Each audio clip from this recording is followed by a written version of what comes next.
When I was 13, the ambulance rushed my mother to the hospital. We learned she had polyps in her esophagus and colon that had ruptured.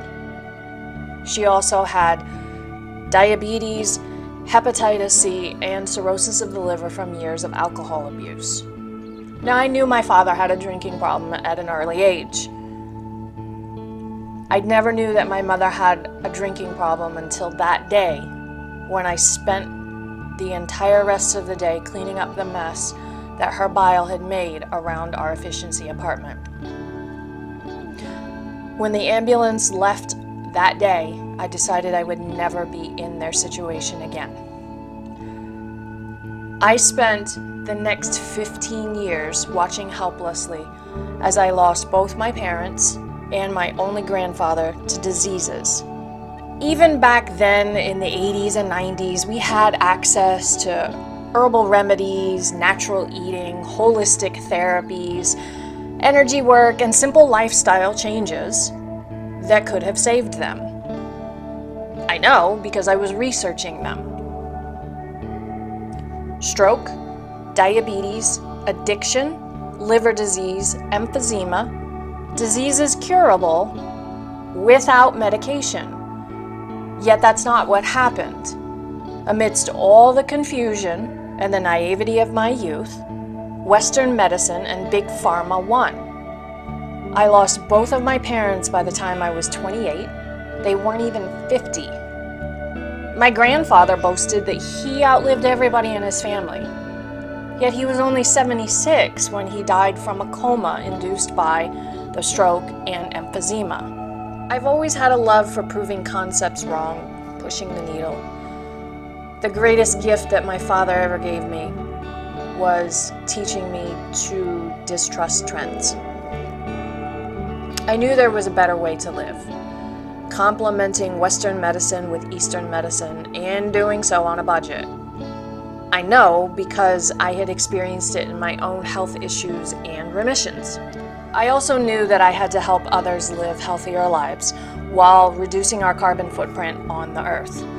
It's become a passion that's grown throughout the decades. Since '95, I've studied Ayurveda, herbs, and nutrition. On my father's birthday in 2005, I enrolled for my Master's of Holistic Wellness.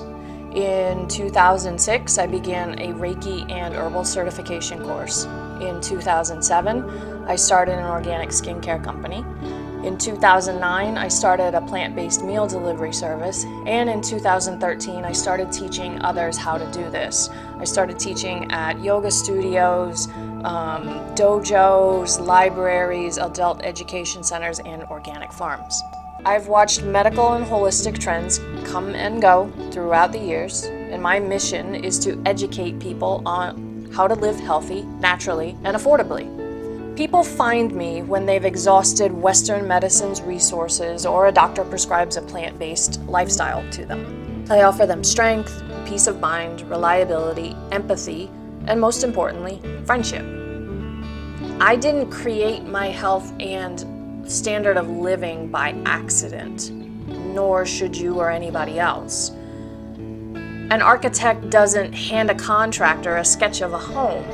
They design it with detailed blueprints. So my mission is to give you those blueprints. Recipes and cooking demos, essential oil and herbal safety courses, Ayurveda, Mindfulness, and transformation flagship courses.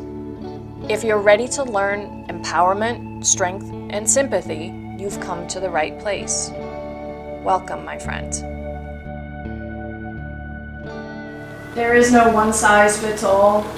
Anything that I tell you, anything that your friends tell you, anything you see online, anything your doctor tells you, I urge you to question it. Do some research. Not Google. Forget about Google. Go to the library. All those things. They have books and all kinds of different things. That's where I get my information from. I get it from reputable doctors. There are doctors that I follow, that I trust. So next, common misconceptions. Stop worrying about complete proteins. You have my permission. You don't have to worry about complete proteins any longer. Has anyone here heard of the complete protein theory? Perfect. I'm going to explain something you have no idea about. And hopefully no one ever tells you anything different than this. So back in the 70s, 80s, I don't remember when it came out. Has anyone heard of Fit for Life by Marilyn Diamond? I think it was Marilyn and what was her husband's name? Diamond. Anyway, the Fit for Life program was this basic food combining program, and it was a weight loss program, and they had all these rules and this fun stuff.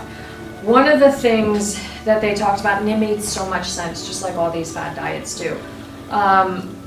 One of the things they talked about were complete proteins. We'll get to that.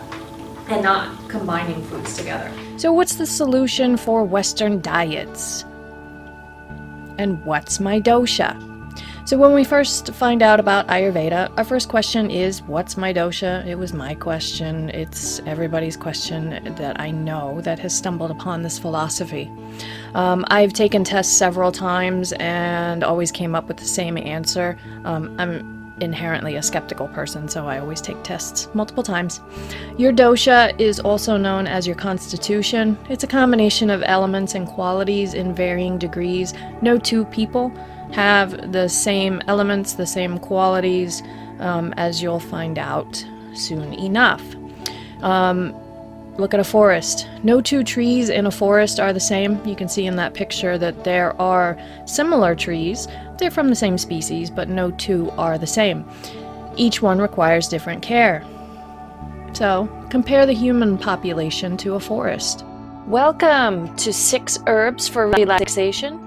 I'm your host, Alicia Randolph-Lucchesi, Green Firewise Woman Elder. Today, we're going to talk about 6 herbs that you may see growing along the road. You may see them in your backyard. And you may think that they're just pesky weeds. By the end of this presentation, I hope that you understand they're much, much more than that. Sit back and enjoy. We have to tune into our bodies to understand them better. We hear what's best for us when we know how to listen to what's going on inside. Our society is based on instant gratification and capitalism. We're fed a constant stream of advertisements, fad diets, health gimmicks, negative news, and social media. But we have the power to avoid all of that. We can be a beacon of hope without a lot of work. How can you make mindfulness a daily practice in your hectic life? I'm going to show you how. Mindfulness isn't an abstract quality you can't attain. We're all mind, body, and spirit. Living mindfully honors this, and it gives us balance. How are you going to make healthy recipes if you don't have time? And if you don't have the mental and emotional support to ever say no to someone, how will you have any autonomy? If we can't gain control of our senses, how will we know when they're out of balance? Hey. We're doing weekly prep demo. In 2 hours, we'll make 10 meals. Got it for you in just 9.5 minutes, though. There's my list. And the ever so handy iPad that houses all my little recipes.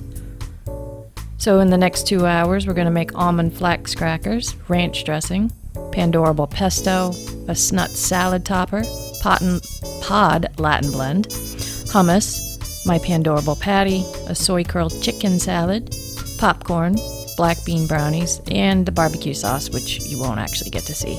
So those are flax crackers going in. They've been nicely scored so that when I flip them, they don't create a big mess.